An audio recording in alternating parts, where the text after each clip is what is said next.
Secret சொசைட்டின்னு சொன்னாலே நமக்கு ஒரு த்ரில்லர் ஃபீலிங் வந்துருல.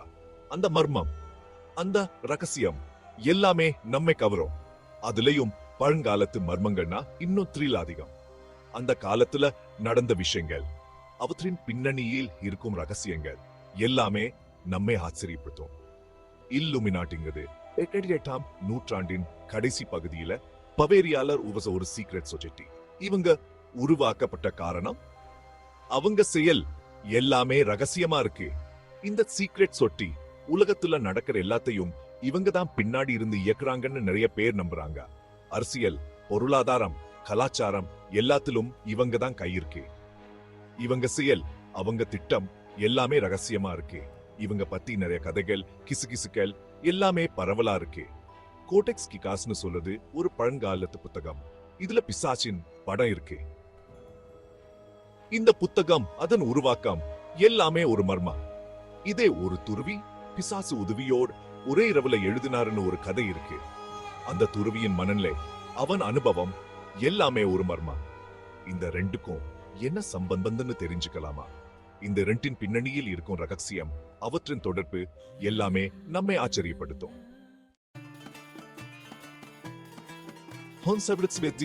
பவேரியால அந்த காலத்துல நிறைய புது புது சிந்தனைகள்லாம் வந்துட்டு இருந்த நேரம். அந்த காலகட்டத்தில் சமூக மாற்றங்கள், அறிவியல் கண்டுபிடிப்புகள் மற்றும் தத்துவ சிந்தனைகள் எல்லாம் பரவலாக பேசப்பட்டு வந்தன.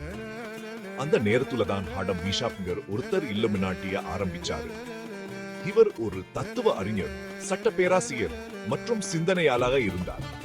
இவருக்கு நல்ல சிந்தனை, சுதந்திரமான சிந்தனை இதெல்லாம் ரொம்ப பிடிக்கும். அவர் சமுதாயத்தில் மாற்றத்தை கொண்டு வர வேண்டும் என்று எண்ணினார். ஆரம்பத்துல இல்லுமினாட்டில சேர்ந்தவங்க எல்லாரும் புத்திசாலிங்க. இவர்கள் எல்லாரும் சமூகத்தில் முன்னேறியவர்களாகவும் அறிவியல் மற்றும் தத்துவத்தில் ஆர்வமுள்ளவர்களாகவும் இருந்தனர். வீஷாப்டோட ரிட்சி சிந்தனைகள்லாம் இவங்களுக்கு ரொம்ப பிடிச்சிருந்துச்சு.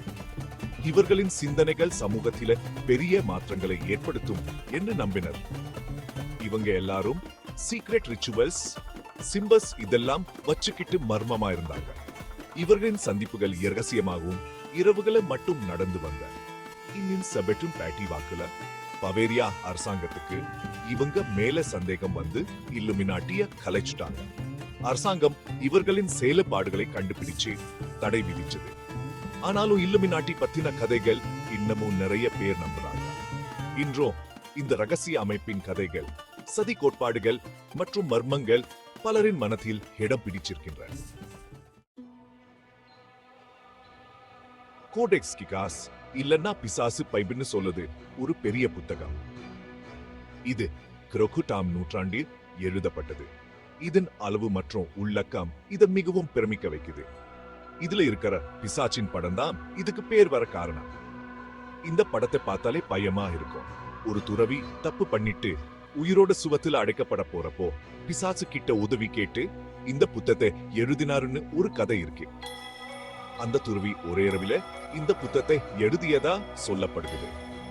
இந்த புத்தகத்துல பைபிள்ல இருக்கிற எல்லாமே இருக்கு. பிசாசு படமும் இருக்கு. இது எதுக்குன்னு யாருக்குமே தெரியல. இதன் உள்ளடக்கம் பலரையும் குழப்பத்தில் ஆழ்த்துகிறது. இப்போ இந்த புத்தகம் ஸ்வீட்ல இருக்கு. ஸ்வீடனின் தேசிய நூலகத்தில் பாதுகாக்கப்படுது. இதன் வரலாறு மற்றும் மர்மம் இது மிகவும் பிரபலமாக்குது. பலரும் இத பார்க்க வருகிறார்கள்.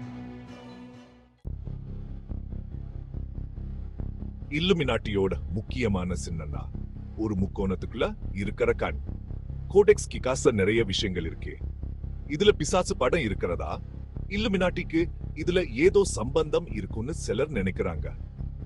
பிசாசு படம் இல்லுமினாட்டி கெட்ட சக்திகளை பயன்படுத்துவாங்கன்னு சொல்றதா சிலர் நம்புறாங்க. கோடெக்ஸ் கிகாஸ் இல்லுமினாட்டியோட நம்பிக்கைகளை புரிஞ்சுக்கிறதுக்கு ஒரு வழியா இருக்குமான்னு தெரியல. இல்லுமினாட்டியும் கோடெக்ஸ் கிகாஸும் ரெண்டுமே மர்மமா இருக்கிறதா? இது ரெண்டுக்கும் சம்பந்தம் இருக்குன்னு நிறைய பேர் நம்புறாங்க. இல்லுமினாட்டி கோடெக்ஸ் கிகாஸ்ல இருக்கிற சக்தியை பயன்படுத்தி உலகத்தை ஆள நினைக்கிறாங்கன்னு ஒரு கதை இருக்கு. இன்னொரு கதை கோடெக்ஸ் கிகாஸ் இல்லுமினாட்டியோட சீக்ரெட் புத்தகம்னு சொல்லுது. இதெல்லாம் உண்மையான்னு தெரியல. ஒரு துறவி பிசாசு கூட டீல் போட்டு ஒரே இரவுல கோடெக்ஸ் கிகாஸ் எழுதினாருன்னு சொல்ல கதை ரொம்ப பிரபலம். சுவத்துல உயிரோடு அடைக்கப்பட போறப்போ பிசாசு கிட்ட உதவி கேட்டு இந்த புத்தகத்தை எழுதினார்னு சொல்லாங்க. இது ஒரு கதை தான், ஆனா மர்மமான விஷயங்கள் மேல நமக்கு எவ்வளவு ஆர்வம் இருக்குன்னு இது காட்டுது.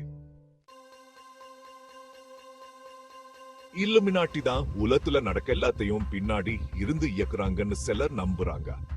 புரட்சி, போர் எல்லாமே இல்லுமினாட்டி தான் பண்ணாங்கன்னு சொல்றாங்க. ஆனா இதுக்கு எந்த ஆதாரமும் இல்ல. இல்லுமினாட்டி, கோடெக்ஸ் கிகாஸ் பத்தின கதைகள் எல்லாம் சுவாரஸ்யமா இருந்தாலும் உண்மை எதுன்னு தெரிஞ்சுக்கணும். இல்லுமினாட்டி ஒரு சீக்ரெட் சொசைட்டி தான், ஆனா அவ்வளவு பவர்ஃபுல்லா இல்ல. கோடெக்ஸ் கிகாஸ் ஒரு பழங்கால புத்தகம். பிசாசு கூட டீல் போட்ட கதையெல்லாம் போய். இல்லுமினாட்டி, கோடெக்ஸ் கிகாஸ் பத்தி நிறைய கேள்விகள் இருக்கு. இல்லுமினாட்டி எதுக்கு இதெல்லாம் பண்ணாங்கன்னு இன்னும் தெரியல. கோடெக்ஸ் கிகாஸ் யார் எழுதினாங்கன்னு சரியா தெரியல. இல்லுமினாட்டிக்கும் கோடெக்ஸ் கிகாஸுக்கும் என்ன சம்பந்தம்னு இன்னும் தெரியல. இல்லுமினாட்டி, கோடெக்ஸ் கிகாஸ் ரெண்டுமே மர்மமா இருக்கிறதுனால நிறைய பேர் இருக்குது.